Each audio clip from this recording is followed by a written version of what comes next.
प्यारे विद्यार्थियों, साथियों, नमस्ते। आज हम बात करेंगे जॉन लॉक के सामाजिक समझौता सिद्धांत की आलोचना और इसी के साथ भी इसमें क्या गुण है। ठीक है, दो बातें लेंगे आज हम। जॉन लॉक के सामाजिक समझौता सिद्धांत की क्या आलोचना की जाती है, इसी के साथ इसमें क्या गुण है, अर्थात इसके गुण और दोष की बातें करेंगे। तो यह बात तो हमने पिछली वीडियो में आपको बता ही दी थी कि जॉन लॉक का मुख्य उद्देश्य यही है क्या कि वह निरंकुश राजतंत्र के स्थान पर सीमित या वैधानिक राजतंत्र की स्थापना करना चाह रहे हैं। अर्थात वास्तविक रूप में हॉब्स एक असीमित सरकार की स्थापना की बात कर रहे हैं, जबकि जॉन लॉक एक सीमित सरकार की स्थापना की बात कह रहे हैं। यह बात आपको विशेषकर ध्यान में रखनी है। इसी के आधार पर हम जॉन लॉक के सामाजिक समझौता सिद्धांत में क्या कमियां हैं, अर्थात आलोचक किस आधार पर इसमें क्या क्या कमियां बतलाते हैं, और इसी के साथ में जॉन लॉक के सामाजिक समझौता सिद्धांत के अंतर्गत क्या गुण हैं, इन दोनों बातों पर चर्चा करेंगे, जिनकी की विशेषकर ज्यादातर किताबों के अंतर्गत उल्लेख नहीं किया गया। अर्थात आलोचना से संबंधित बात तो की गई है, परंतु इस समझौता सिद्धांत के अंतर्गत क्या गुण है इनकी चर्चा नहीं की गई है। इसलिए हम इस वीडियो के अंतर्गत ये दोनों बातें बताएंगे, जो कि एग्जाम की दृष्टि से भी बहुत महत्वपूर्ण है। अर्थात विशेषकर यूपीएससी, नेट, कॉलेज लेक्चरर और फर्स्ट ग्रेड स्कूल लेक्चरर के अंतर्गत किसी न किसी रूप में इसके गुण के संदर्भ में और आलोचना के संदर्भ में प्रश्न अवश्य पूछा जाता है। तो सबसे पहले हम बात करेंगे जॉन लॉक के सामाजिक समझौता सिद्धांत में क्या कमियां हैं, अर्थात इसकी किस आधार पर आलोचना की जाती है।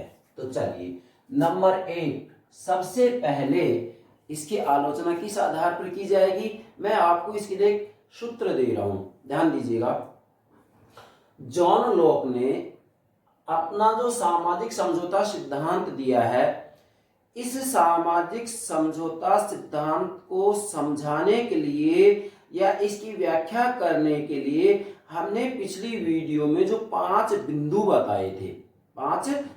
बताए थे इसको समझाने के लिए, उन बिंदुओं के आधार पर ही इसमें कमियां निकाली जाएंगी। जैसे सबसे पहला इन्होंने सामाजिक समझौता सिद्धांत की जो व्याख्या दी है, तो सबसे पहला बिंदु क्या बतला है, वो मानव का स्वभाव बतला रहे। क्या बतला रहे? मानव का स्वभाव बतला रहे कि मानव का स्वभाव कैसा है। तो क्लियर बात है, मानव का स्वभाव कैसा बता रहे हैं जॉन लॉक की व्यक्ति स्वभाव से क्या है, अच्छा है, अर्थात वह वास्तविक रूप में प्रेम से रहता है, इसी के साथ में वह दयावान है, सद्भावना से अपना जीवन व्यतीत करता है, पारस्परिक रूप में सहयोग से जीवन व्यतीत करते हैं। कहने का तात्पर्य है कि जॉन लॉक व्यक्ति के स्वभाव को अच्छा मान रहे हैं। यह बात आपको ध्यान में रखनी है। अर्थात मानव स्वभाव का पहले आलोचना क्या है, आलोचक कह रहे हैं कि जॉन लॉक ने मानव स्वभाव का चित्रण एक पक्षीय किया है। एक पक्षीय क्यों?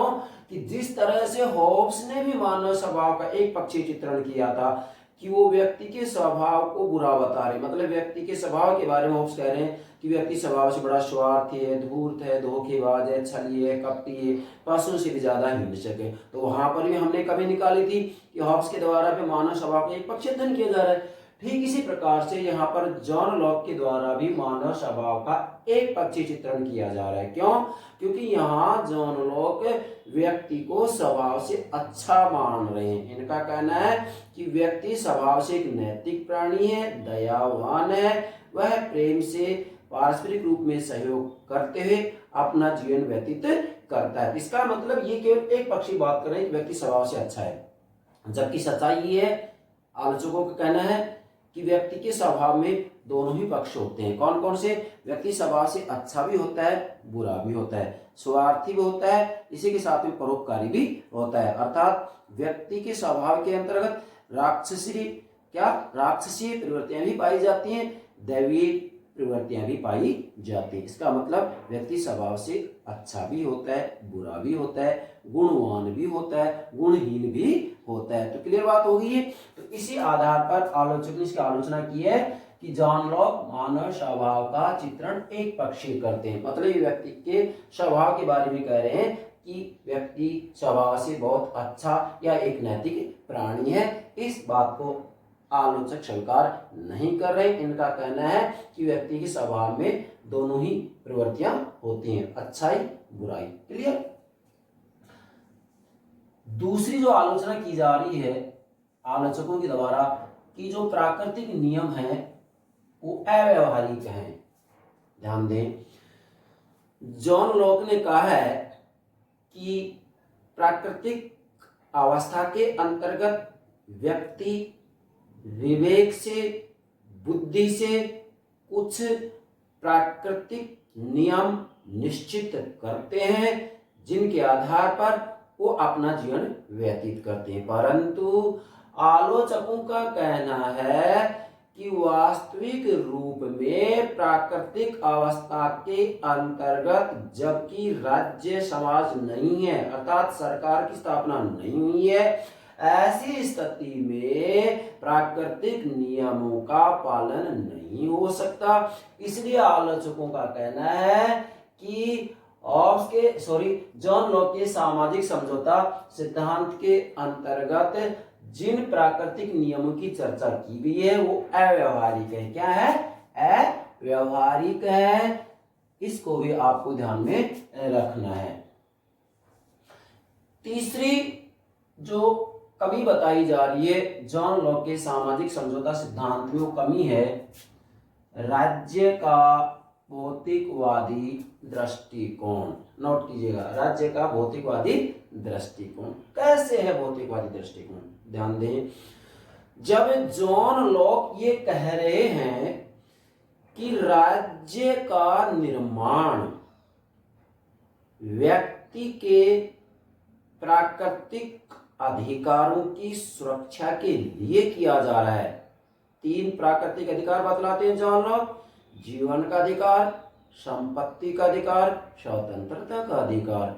अब यहाँ आलोचकों का कहना है कि वास्तविक रूप में जॉन लॉक का कहना सिर्फ यही है कि व्यक्ति के इन 3 अधिकारों की सुरक्षा के लिए, अर्थात भौतिकता की दृष्टि से उसका विकास हो, इसके लिए राज्य का निर्माण किया गया है, ना कि नैतिक दृष्टि से व्यक्ति का विकास हो, इसके लिए राज्य का निर्माण नहीं किया गया है। इसलिए आलोचकों का कहना है कि जॉन लॉक का जो राज्य से संबंधित दृष्टिकोण है वह भौतिकवादी है। मतलब 3 अधिकारों की सुरक्षा की बात कर रहे हैं, नैतिक विकास की तरफ इनका ध्यान नहीं है। इसलिए आप कहेंगे कि राज्य का भौतिकवादी दृष्टिकोण।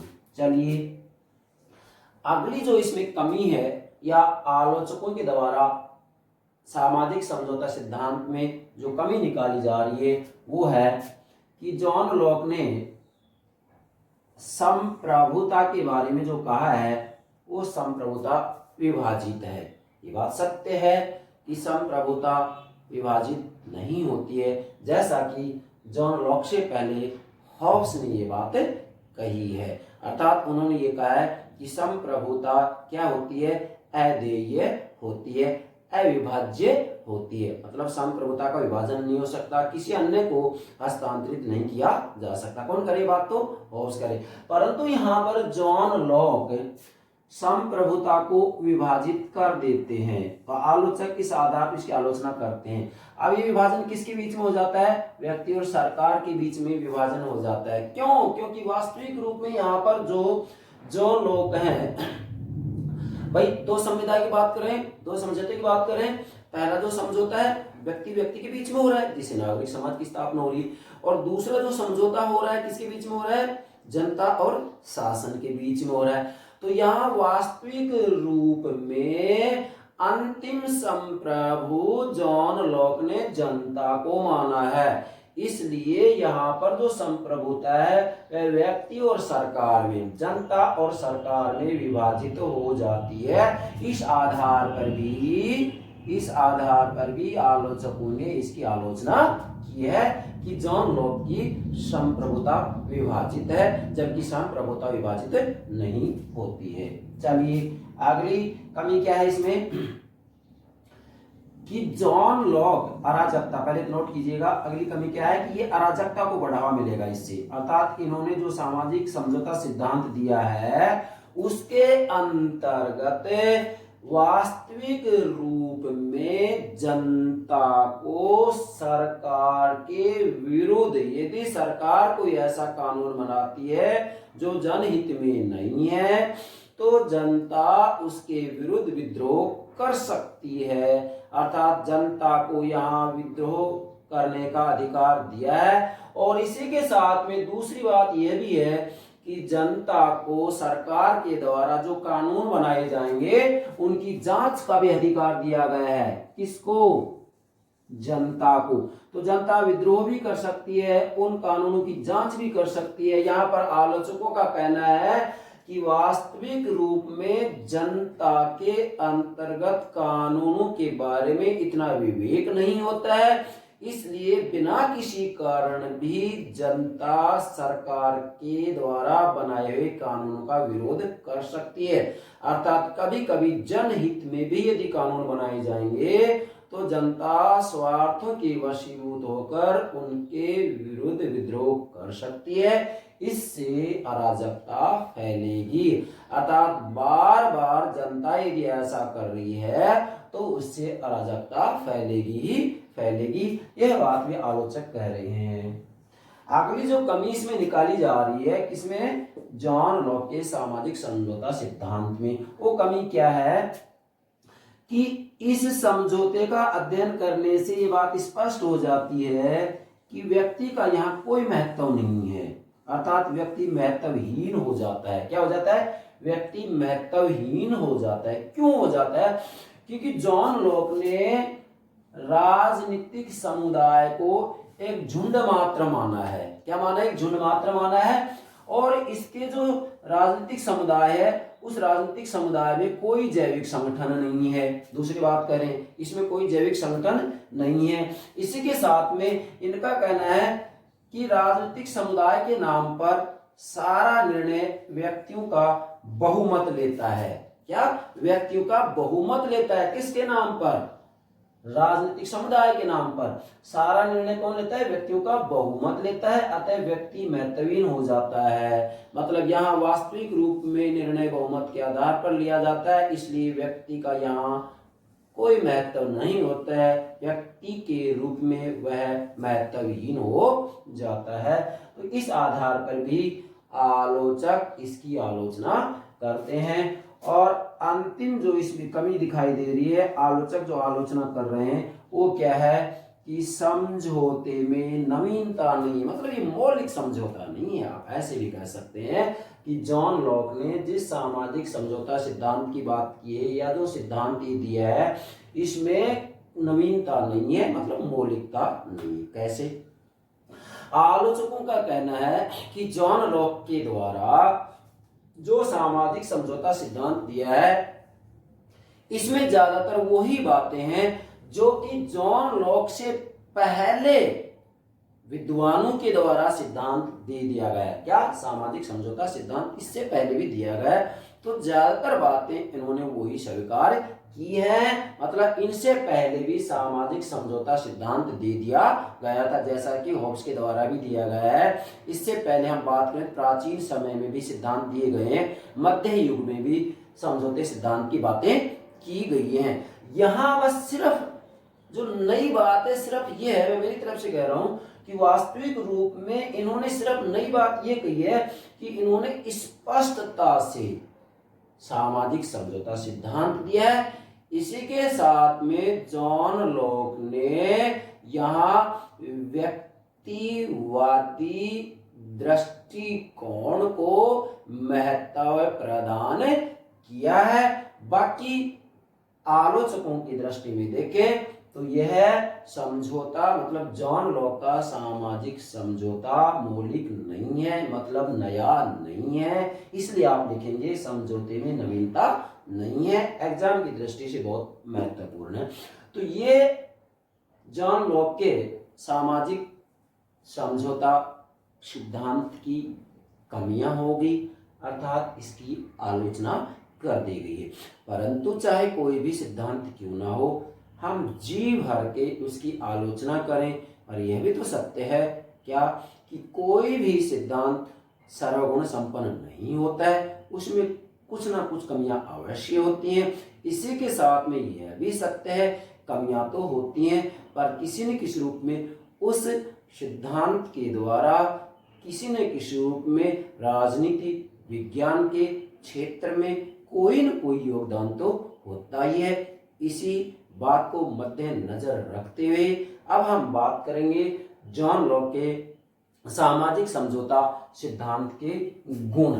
ठीक है, इसके गुणों की बात करेंगे। यहाँ भी एग्जाम की दृष्टि से बहुत महत्वपूर्ण बात है, जो कि किसी न किसी रूप में यूजीसी नेट के अंतर्गत कॉलेज लेक्चरर के अंतर्गत प्रश्न पूछाई जाता है। तो सबसे पहला इसका जो गुण है वो क्या है भाई, जन्म सिद्ध अधिकार की बात करते हैं। सबसे महत्वपूर्ण बात है क्या कि जॉन लॉक ने स्पष्ट रूप में सबसे पहले ये बात बताई थी क्या कि व्यक्ति को मतलब बच्चे को जन्म के साथ ही व्यक्ति को जन्म के साथ ही 3 प्राकृतिक अधिकार मिल जाते हैं, जीवन का अधिकार, संपत्ति का अधिकार, स्वतंत्रता का अधिकार। यहाँ कहने का भावार्थ यह कि वास्तविक रूप में जॉन लॉक ने अपने सामाजिक समझौता सिद्धांत में जो प्राकृतिक अधिकारों की बात की है, इसके आधार पर यह कहा जा सकता है कि इन्होंने जो ये प्राकृतिक अधिकारों की चर्चा की है, वास्तविक रूप में आधुनिक विश्व के अंतर्गत राष्ट्र राज्यों में जो संविधान का निर्माण किया गया है, उनके ऊपर किसी न किसी रूप में जो जॉन लॉक ने प्राकृतिक अधिकार बतलाए हैं, अर्थात 3 प्रकार के अधिकार बतलाए हैं, उनका उनके ऊपर किसी न किसी रूप में प्रभाव पड़ा ही पड़ा है। इन बातों को किसी न किसी रूप में सरकारों के द्वारा स्वीकार किया ही जाता है। इसलिए सबसे पहला गुण यही है कि जॉन लॉक ने व्यक्ति के 3 प्राकृतिक अधिकारों की बात की है और ये कहा है कि व्यक्ति को जन्म के साथ अधिकार मिल जाते हैं, इसलिए कोई भी सरकार इन अधिकारों को छीन नहीं सकती है। कोई भी सरकार ऐसा कानून नहीं बना सकती है जिससे कि इन 3 प्राकृतिक अधिकारों का उल्लंघन हो। हमारे भारतीय संविधान की बात करें तो क्या वास्तविक रूप में 3 अधिकार नहीं है? यस, जीवन का अधिकार भी है, स्वतंत्रता का अधिकार भी है, संपत्ति का अधिकार। ये बात सत्य है कि संपत्ति का अधिकार आज मौलिक अधिकार नहीं पर कानूनी अधिकार तो है। क्या करें, संपत्ति का अधिकार मौलिक अधिकार तो नहीं मगर कानूनी अधिकार तो अभी भी है, इसलिए किसी न किसी रूप में इसका प्रभाव पड़ा है। तो पहला गुण क्या होगा कि जन्म सिद्ध अधिकार की इन्होंने बात की। मैं एक बात और यहाँ बताना चाह रहा हूं कि जब हमारे यहाँ स्वतंत्रता प्राप्ति के लिए 1947 से पहले आंदोलन किया जा रहा था, तो उसके अंतर्गत राष्ट्रीय आंदोलन को हम 3 पक्षों में विभाजित कर रहे हैं, उदार राष्ट्रवादी, उग्र राष्ट्रवादी और गांधीवादी युग। तो इसके अंतर्गत जो उग्र राष्ट्रवादी युग आता है, अर्थात 1906 से 1919 तक, 1906 से 1919 तक, उसमें एक महत्वपूर्ण राजनेता आते हैं। कौन? लोकमान्य बाल गंगाधर तिलक। और लोकमान्य बाल गंगाधर तिलक ने जो नारा लगाया था कि स्वराज्य मेरा जन्मसिद्ध अधिकार है, मैं इसे लेकर रहूंगा, वही वास्तविक रूप में ये किसका प्रभाव है? जॉन लॉक के विचारों का प्रभाव है। इसका गुण ही है, बहुत महत्वपूर्ण बात है। दूसरा, राज्य और सरकार में अंतर। ध्यान दीजिएगा, इनसे पहले वास्तविक रूप में जब हमने हॉब्स की बात की थी तो हॉब्स राज्य और सरकार में कोई अंतर नहीं मानते, परंतु जॉन लॉक के सामाजिक समझौता सिद्धांत का अध्ययन करने के बाद स्पष्ट हो जाता है कि जॉन लॉक राज्य और सरकार में अंतर मानते हैं। राज्य और सरकार इन दोनों का कार्य क्षेत्र अलग अलग मानते हैं। यह भी बहुत महत्वपूर्ण गुण है इनका, क्योंकि आधुनिक विश्व के अंतर्गत यदि हम देखें तो राज्य और सरकार में अंतर माना जाता है, जबकि जॉन लॉक से पहले यदि हम देखते हैं तो कुछ विद्वान ऐसे आए हैं जिन्होंने राज्य और सरकार को एक माना है, इनमें अंतर नहीं माना है। तो ये इसका महत्वपूर्ण गुण है। इसके बाद में तीसरा जो गुण है नोट करें, शासन सहमति से। ठीक है, सीधी सी बात है। यहाँ जॉन लॉक स्पष्ट रूप में अपने सामाजिक समझौता सिद्धांत में कर रहे हैं कि राज सत्ता का मूल आधार जन सहमति होता है, जनता की सहमति होता है। इसलिए यहाँ इनका गुण ये है कि यदि सरकार जन इच्छा के विरुद्ध कानून बनाती है तो जनता ऐसी सरकार को बदल सकती है और नई सरकार की स्थापना कर सकती है। अर्थात यहाँ यदि शासन किया जाएगा तो जनता की सहमति से किया जाएगा, जनता की सहमति से किया जाएगा। इसका मतलब ध्यान रखेंगे, आधुनिक समय में जो हम शक्ति, सत्ता और वैधता की अवधारणाओं का अध्ययन करते हैं उसमें एक अवधारणा आती है वैधता। इसका मतलब यहाँ पर वैधता की बात हो रही है कि वही सरकार या वही राज व्यवस्था लंबे समय तक टिक सकती है जिसके पीछे जनता की सहमति होती है, जिसको कि वैधता या औचित्य पूर्णता कहा जाता है। यह इसका बहुत महत्वपूर्ण गुण है। आधुनिक विश्व के अंतर्गत जितने भी लोकतांत्रिक शासन प्रणाली वाले देश हैं, जब हम उनकी शासन प्रणालियों का, राज्य व्यवस्थाओं का अध्ययन करते हैं तो वास्तविक रूप में वहां जो शासन होता है वह जन सहमति से होता है। जनता को डराकर बलपूर्वक तरीके से कितने समय तक शासन किया जा सकता है? लंबी अवधि तक यदि शासन करना है तो जनता के दिलों को, हृदय को जीतना ही पड़ेगा। वो तभी संभव होगा जबकि जन इच्छा के अनुरूप राज व्यवस्था नियम कानून बनाएगी तो ही ऐसा संभव होगा, अन्यथा नहीं होगा। तो शासन सहमति से किया जाए, ये इसका सबसे महत्वपूर्ण गुण है।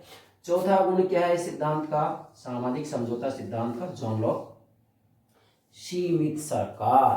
क्लियर है बात।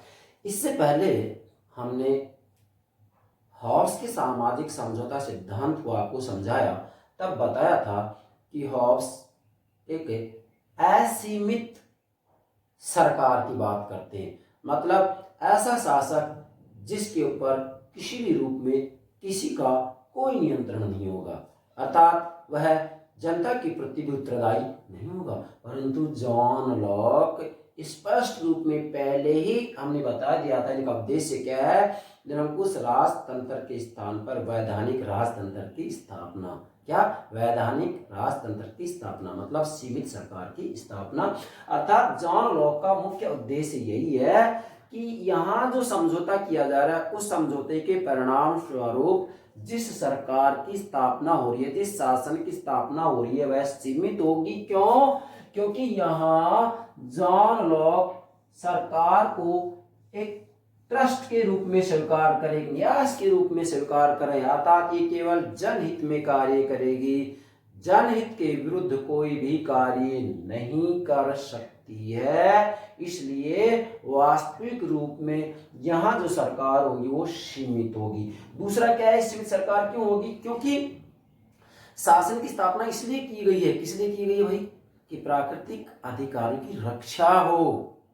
इसलिए प्राकृतिक अधिकारों की सुरक्षा, रक्षा करना सरकार का दायित्व है। इसलिए यहाँ पर सरकार इनसे भी सीमित हो जाती है। इसलिए सीमित सरकार की बात करते हैं जॉन लॉक। बहुत महत्वपूर्ण बात है। लोकतांत्रिक शासन प्रणाली में सरकार कैसी होती है भैया? सीमित होती है या सीमित? सीमित होती है। इसलिए यह भी इनका सबसे महत्वपूर्ण गुण है इस सिद्धांत का। पांचवी बात क्या आ रही है कि सरकार जनहित के लिए है। क्या? सरकार जनहित के लिए है। जॉन लॉक ने अपने सामाजिक समझौता सिद्धांत के अंतर्गत ये बात स्पष्ट कर दी है कि समझौता किया ही इसलिए जा रहा है, किस लिए किया जा रहा है कि वास्तविक रूप में सरकार के द्वारा जो नियम बनाए जाएंगे, जो कानून बनाए जाएंगे वो जनता के हित में होंगे। जनता के हित में यदि कोई कानून नहीं है तो ऐसी स्थिति में जनता को विद्रोह का अधिकार दिया गया है। इसलिए नोट कीजिएगा कि यहाँ जॉन लॉक की जो सरकार होगी वो जनहित के लिए। क्यों? क्योंकि एक ट्रस्ट के रूप में कार्य करेगी ये, इसलिए जनहित के विरुद्ध सरकार हो ही नहीं सकती है। क्या? जनहित के विरुद्ध सरकार हो ही नहीं सकती। आधुनिक लोकतांत्रिक शासन प्रणालियों का हम अध्ययन करें तो क्या सरकारें जनहित के लिए कानून नहीं बनाती है? यस, जनहित के लिए कानून बनाती है। क्यों? क्योंकि यदि जनहित के लिए कानून नहीं बनाती है तो आने वाले चुनाव में समयावधि जो भी जिस देश में 4 वर्ष 5 वर्ष, अलग अलग देशों में अलग अलग है, तो ऐसी स्थिति में जनता उनको स्वीकार नहीं करेगी और वहां पर सरकार परिवर्तित हो जाती है। तो वास्तविक रूप में यह भी जॉन लॉक का सबसे महत्वपूर्ण गुण है। किसका? सामाजिक समझौता सिद्धांत का। ठीक है। अंतिम बहुत महत्वपूर्ण बात है, अंतिम है जनता को विद्रोह का अधिकार दिया गया है। हॉब्स ने स्पष्ट रूप में कहा है कि जो समझौता हो रहा है वह व्यक्ति के बीच हो रहा है, न कि शासक उसमें सम्मिलित, अर्थात शासक पक्ष समझौते में सम्मिलित नहीं है। इसलिए वहां अर्थात होब्स का शासक किसी भी रूप में जनता की प्रति उत्तरदायी नहीं है और जनता को चाहे शासक गलत आदेश ही क्यों ना दे उसका पालन करना ही पड़ेगा, उसका विरोध नहीं किया जा सकता। परंतु जॉन लॉक इससे विपरीत कह रहे हैं। क्या कह रहे हैं? कि यदि सरकार जनहित के विरुद्ध कार्य करती है, क्या कह रहा हूं, जनहित के विरुद्ध कार्य करती है, तो जनता को विद्रोह करने का अधिकार है। जनता नई सरकार की स्थापना कर सकती है, उस सरकार को पद से हटा सकते। यहां तक कि मैंने आपको कहा यहां कि ये जो जांच का हालांकि आलोचना की गई है, यहां पर वास्तविक रूप में जनता सरकार के कार्यों की जांच भी करेगी कि वह जनहित में कार्य कर रही है या नहीं कर रही है। भाई यही तो लोकतंत्र है, यही तो क्या है? लोकतंत्र है, यही तो जनतंत्र है। तो क्या वास्तविक रूप में जनतंत्र और लोकतंत्र को बढ़ावा देने के लिए जॉन लॉक ने अपने विचार नहीं दिए? यस, इन्होंने वास्तविक रूप में लोकतंत्र जनतंत्र की मर्यादा को ही सुरक्षित किया है अपने इस सामाजिक समझौता सिद्धांत के माध्यम से। इसलिए अंतिम गुण क्या होगा? जनता को विद्रोह का अधिकार। अब नोट करें, इसमें बहुत महत्वपूर्ण बात है कि जॉन लॉक ने यह अधिकार देकर, यह अधिकार कौन सा? विद्रोह का अधिकार, मतलब सरकार जनहित में कार्य नहीं कर रही है तो जनता विद्रोह कर सकती है, अर्थात वास्तविक रूप में उनको समर्थन नहीं देगी। ऐसी स्थिति में राज्य व्यवस्था वैध नहीं होगी, वैध नहीं होगी तो निश्चित है उसमें परिवर्तन किया जाएगा। तो नोट करें, जॉन लॉक ने जनता को यह अधिकार देकर, कौन सा? विद्रोह का अधिकार, यह अधिकार देकर जनतंत्र, नोट कीजिएगा, जनतंत्र की मर्यादा सुरक्षित रखी है। बहुत महत्वपूर्ण बात है ये। क्या? जनतंत्र की मर्यादा सुरक्षित रखी है। तो ये हो गया जॉन लॉक का सामाजिक समझौता सिद्धांत की आलोचना और इसके गुण। क्लियर? तो आप हमारे YouTube चैनल को सब्सक्राइब अवश्य कीजिएगा। इसी के साथ में हमारी वीडियो को लाइक कीजिएगा, शेयर कीजिएगा। ध्यान दें, हम राजनीतिक विज्ञान से संबंधित, क्या कर रहा हूँ, राजनीति विज्ञान से संबंधित जितनी भी महत्वपूर्ण अवधारणाएं हैं, जितने भी महत्वपूर्ण राजनीतिक विचारक हैं, जितने भी महत्वपूर्ण सिद्धांत हैं, जितने भी महत्वपूर्ण उपागम हैं, हम किसी न किसी रूप में इन सभी को समझाने का प्रयास करेंगे। तो प्लीज़ हमारे YouTube चैनल से निश्चित रूप में जुड़िएगा। हम प्रतिदिन एक वीडियो अवश्य ही अपलोड करेंगे। Thank you very much.